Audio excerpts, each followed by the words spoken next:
Pessoal, boa noite. Aqui é Eric da Motrix Engenharia.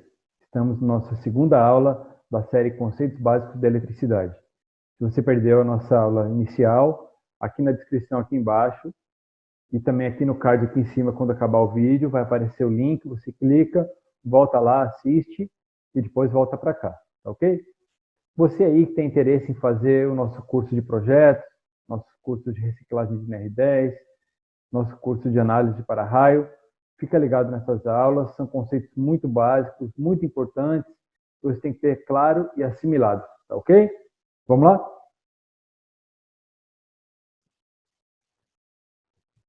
Na aula passada, começamos a falar sobre grandezas elétricas.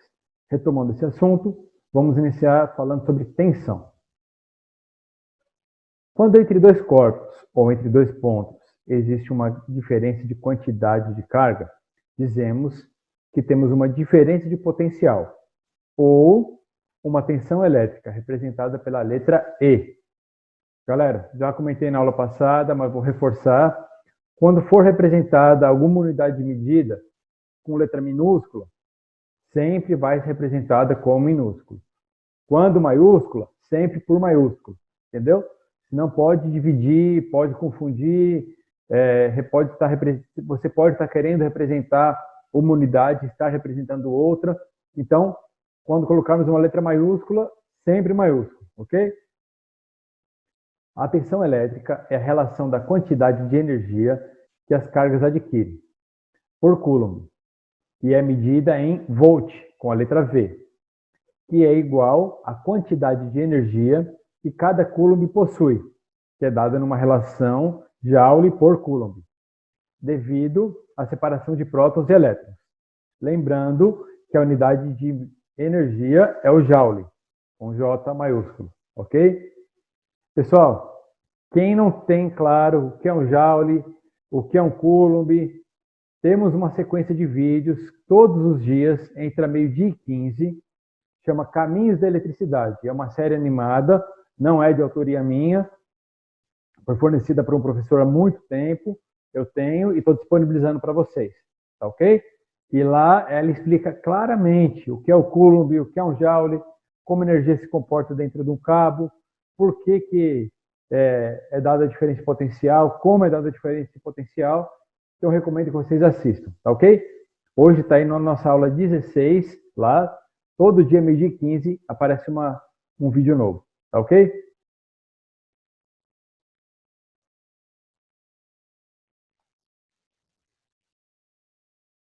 Corrente elétrica.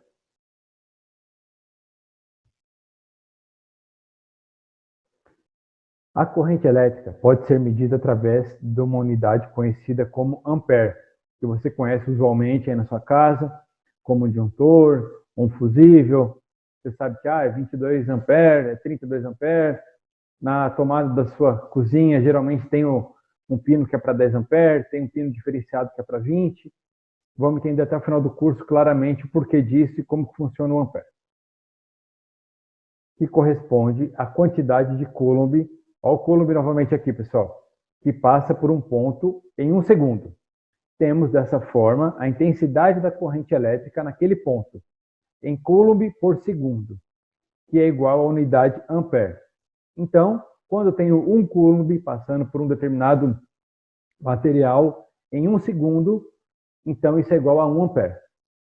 Certo? Na figura abaixo, se interligarmos um corpo A com um corpo B, por meio de um elemento condutor, iremos perceber que os elétrons irão se mover de B para A, devido ao princípio das cargas. Princípio das cargas estudado na aula anterior. Até que os corpos A e B tenham o mesmo potencial. É a esse movimento ordenado dos elétrons de B para A, chamamos de corrente elétrica, o nosso I. Vamos lá explicar para vocês aqui. Ó. Tem um corpo A predominantemente positivo e eu tenho um corpo B predominantemente negativo. Vou interligar eles aqui através de um elemento condutor, que pode ser um cabo, pode ser uma haste, pode ser um barramento, qualquer elemento que possa conduzir elétrons aqui. A esse movimento, como eu disse aqui, de B para A, chamamos de corrente elétrica. Então, aqui meus elétrons passando, nesse sentido, sempre de B para A, e isso aqui é a corrente elétrica.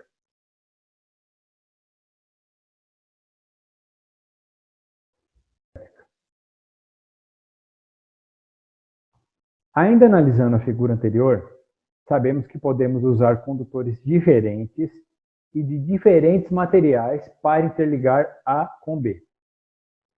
Observando que determinados materiais usados como condutores oferecem mais ou menos dificuldade para a passagem dos elétrons. A essa dificuldade que os materiais oferecem à passagem da corrente elétrica, chamamos de resistência elétrica, R, e utilizamos a unidade ohm, que é representado pela letra grega ômega. Aqui, galera, para vocês entenderem. Corpo A, predominantemente positivo. Corpo B, predominantemente negativo. Vou interligar com um elemento condutor e uma bitola bem grande aqui, ok? Então, minha corrente está passando aqui. Então, esse elemento condutor tem uma determinada resistência para passar os elementos negativos para o corpo A.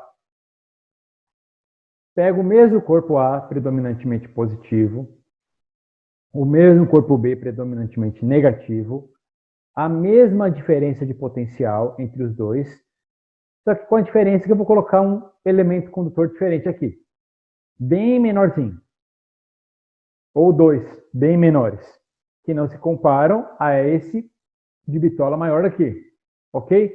O que acontece com os dois? Vai mudar a minha carga? Não. Vai mudar a minha diferença de potencial? Também não. A diferença de potencial mantém a mesma. Com o aumento da resistência ou diminuição da resistência, vamos ter uma interferência na nossa corrente elétrica. É o que a gente vai estudar na lei de Ohm na sequência. Ok?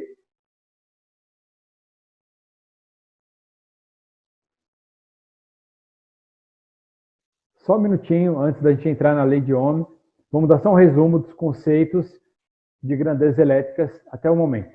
Ok?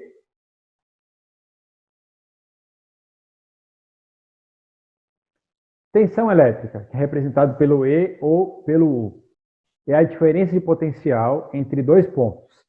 E nós vamos medir ele pela unidade volt. Corrente elétrica, que é o nosso I nas equações, é o movimento ordenado dos elétrons. E a unidade de medida que nós vamos usar é o ampere, com esse A maiúsculo aqui. Resistência elétrica, que é o nosso R, é a oposição ou a dificuldade que os materiais oferecem à passagem da corrente elétrica. E nós vamos usar a unidade de medida ohm, com esse ômega. Ok? Continuando.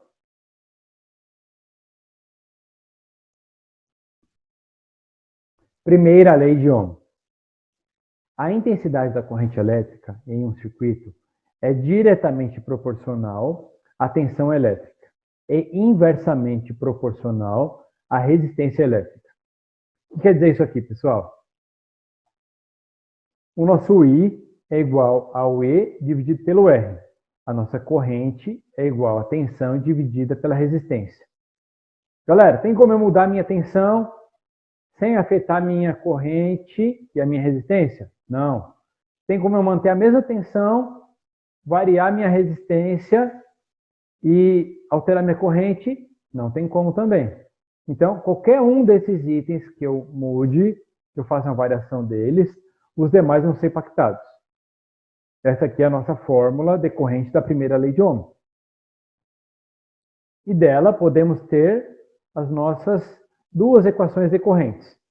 Quer dizer, se eu tenho o meu I e tenho o meu R e quero saber meu E, eu ponho meu E para lá, passo meu I para cá multiplicando, então eu vou descobrir o meu E multiplicando o R pelo I.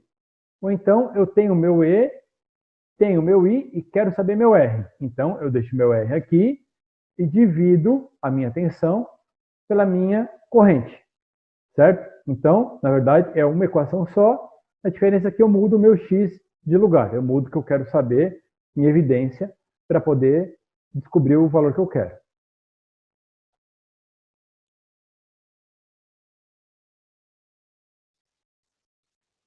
Aqui, galera, é um desenho que a gente representa, brincando um pouquinho, mas que deixa bem claro essa nossa primeira lei de Ohm. Então, eu tenho aqui o meu volt, a minha tensão, certo? E tem uma determinada corrente passando por esse meu condutor, certo? O meu volt está empurrando o meu ampere daqui, certo? O que acontece com a minha resistência? Eu diminuí, olha aqui, ó, ou melhor, eu diminuí a seção do cabo e aumentei a minha resistência. Quer dizer que está mais difícil para a minha corrente elétrica passar por aqui. Ok? Então, eu vou precisar de uma maior intensidade da corrente para passar por aqui, por essa secção. Entendeu?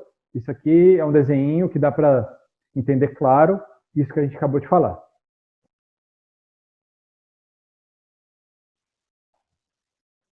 Segunda lei de Ohm. A resistência elétrica de um condutor é diretamente proporcional à sua resistividade e ao seu comprimento, e inversamente proporcional à sua área de seção transversal. O que quer dizer isso aqui, pessoal? A gente vai estar entendendo a diferença que tem nos dois circuitos, por exemplo, um de seção maior que o outro e um de comprimento maior que o outro. Então, por exemplo, eu tenho a mesma tensão e mesma corrente ligado num determinado material. A diferença é que um eu tenho em 1 metro e o outro eu tenho em 1 quilômetro, com a mesma secção de fio. Vai ter algum impacto isso? Vai ter um impacto. A resistividade é a resistência específica de cada material. E a área de seção transversal é a área do condutor, ou a bitola do fabricante. Certo? Temos aqui um condutor. Essa aqui é a nossa seção transversal. Resistividade de alguns materiais à temperatura de ambiente 20 graus Celsius. Isso aqui é apenas uma tabela para referência, ok? Esses 20 graus. Então temos que o cobre é igual a 0,017, o alumínio 0,018, o tungstênio 0,056, a prata 0,015 e o estanho 0,02. O que quer dizer isso aqui, pessoal? Dependendo do nosso material, vai impactar na nossa resistência e vai impactar na nossa corrente elétrica. Tem materiais que têm melhor condutividade do que os outros.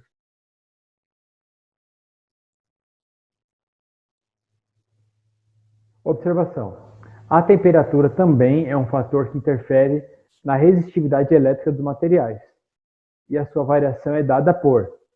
Temos aqui uma equação, e por enquanto isso aqui não vai ser muito pertinente para a gente, apenas para efeito de conhecimento de vocês. O que quer dizer isso aqui, pessoal? Quanto mais quente, ok? Mais difícil do material, da corrente passar por esse material.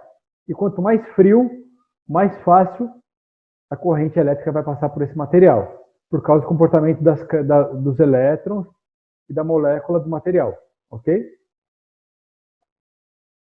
O coeficiente de temperatura de alguns materiais são o cobre 0,004, o alumínio 0,0039, o tungstênio 0,0048 e a prata 0,0038. Pessoal, estamos encerrando a nossa aula 2. Espero que vocês tenham gostado. Qualquer dúvida, qualquer sugestão, qualquer comentário, coloca aqui nos comentários do vídeo. Se quiser aqui, tem o nosso Instagram aqui embaixo, tem o nosso WhatsApp. Pode entrar em contato com a gente está à inteira disposição para ajudar vocês. Tá ok? Bons estudos e até a próxima aula.